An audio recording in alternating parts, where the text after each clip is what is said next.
Today I have my Tiger Paw begonia, and we've done so many begonias, and so the other day as I passed it, I thought, why don't we have a look at it together, because it desperately needs to be repotted. Now this beautiful plant, look at those leaves, and actually I've been touching it and it just feels like felt, and it's so gentle. But the beautiful thing about begonias, it's ideal for beginners, and also it's so easy to propagate because again we're dealing with the rhizome. So welcome back to my channel. My name is Alice and I'm the Red Soil Gardener.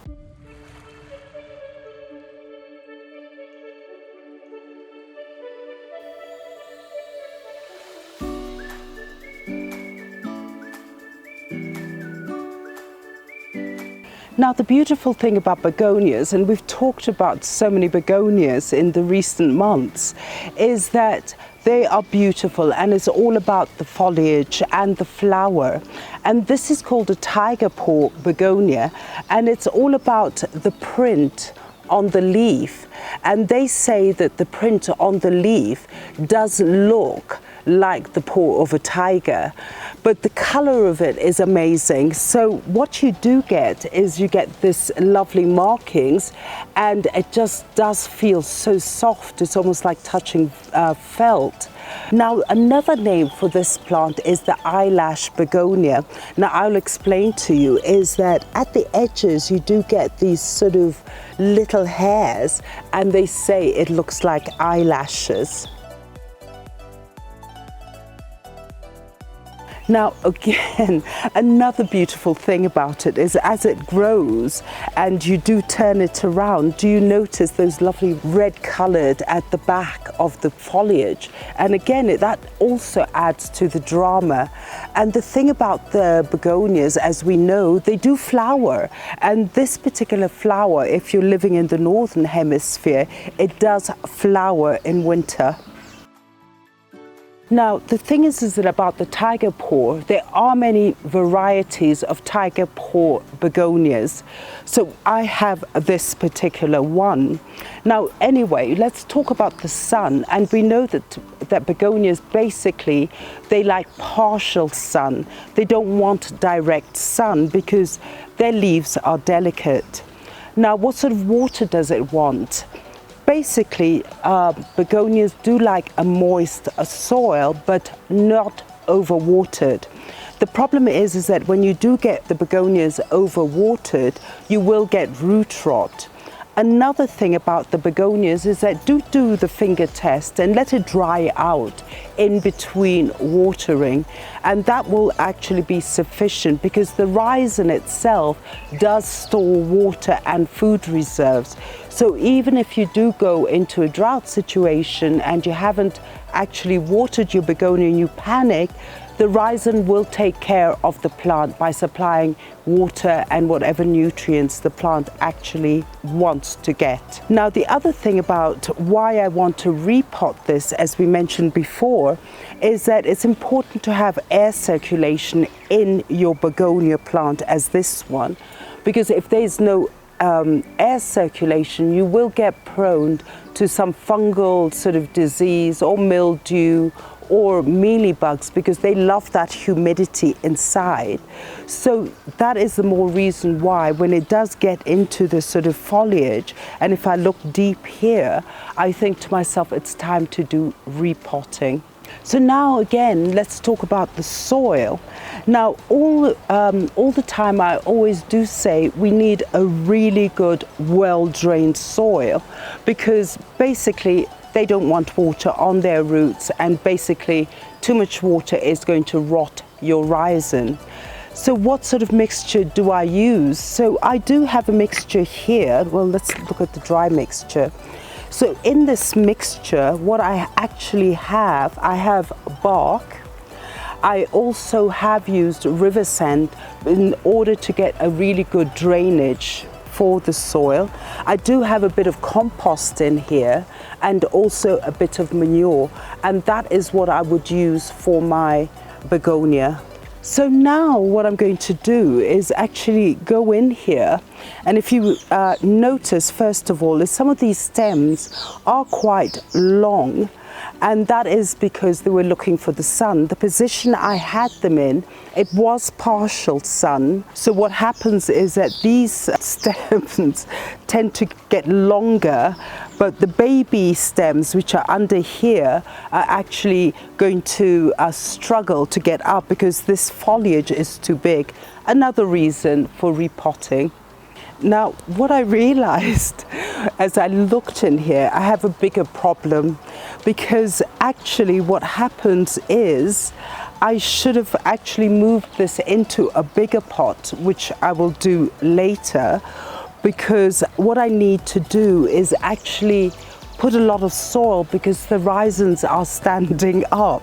But not to worry, but for propagation purposes.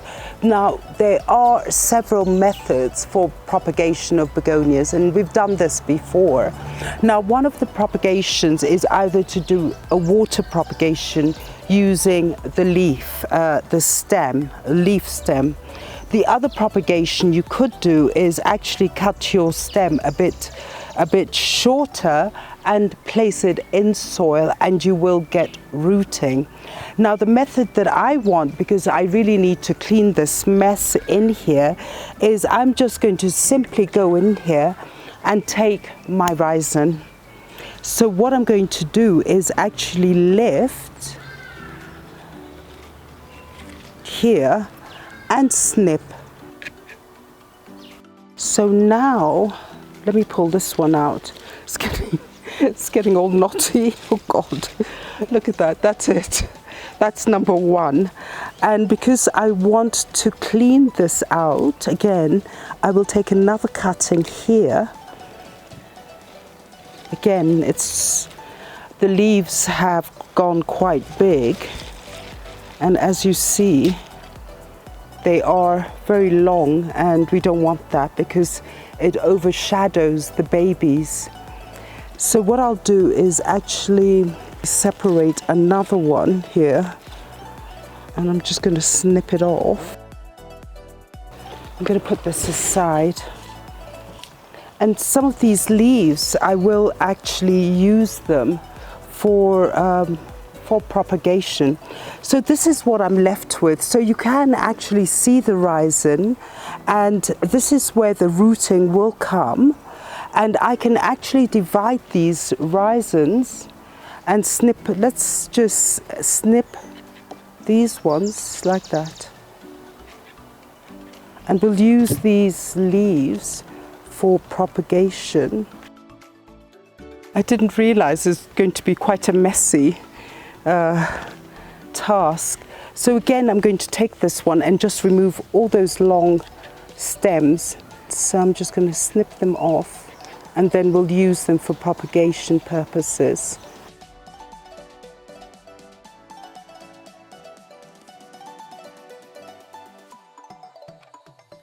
Just like that. So what I'm going to do is just divide it into sections, and even with this one, let me just snip it.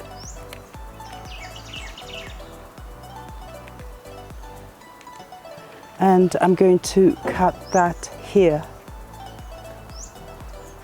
And then what I am going to do is, I haven't watered this soil because I think it will have to sort of callus.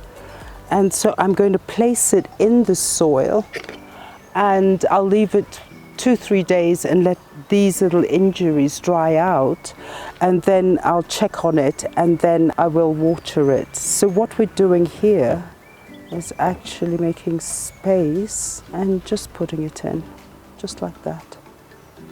And I'm going to take the other one again and put it on the side here, just like that. And the thing is, with the rhizomes, I'm going to just lay them horizontally because they like to sleep like that.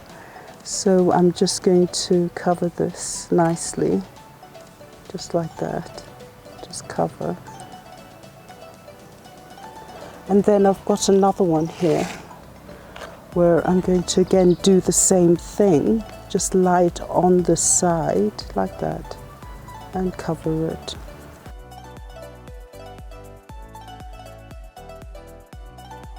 So that is my division of my rhizome. So what I'm going to do is, the other way of actually propagating, and we talked about it, is by water propagation. So what you would need is take your stems and just cut them just like that, sort of like that length, which is about 2 inches. And all you'll do is put it in water. Now what I did is, I do have a propagation here that I did stick my leaf stems in, and I did get a propagation, so it's been sitting in water for a while. So this is my water propagation of my tiger paw, and I have rooting here. And it's actually been sitting for a while. That's why the roots are so long. But then, just to show you how propagation works, at the end of where I snipped it, you do get the babies forming here, and they'll form there. And so if I do put this in soil, which I will, you will get your baby rooting here. So it is quite simple. So what I would do with this one is, I would take my pot and take it and repot it in here. I'm going to make sure my roots are in, and then I'm going to lightly cover it just like that. And so those babies can be above the soil, because they will need that sun for photosynthesis. So I will leave it like that. And if it does root, what we'll do is we'll separate them and move them into bigger pots individually. In that way they can get a home for themselves. So here we have a water propagation, and we saw the rooting, and then we have baby leaves that have come up from the begonia. So I have actually potted it and let the babies sit above like that, so at least they can sort of mature and get a bit of the sun. But then again, what I will do with that one is keep it in direct sun, and once these other leaf stem do actually start producing its own baby, what I'll do is actually separate them and give them individually a home, and then let them develop like that.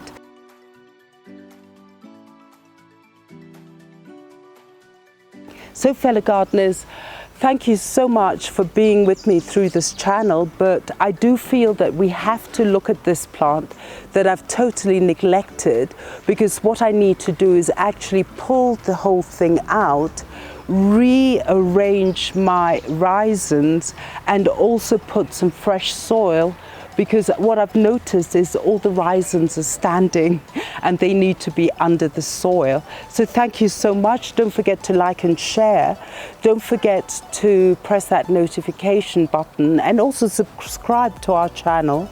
And don't forget, we are on Instagram. Do send me a message. We are on Facebook. Do send me a message.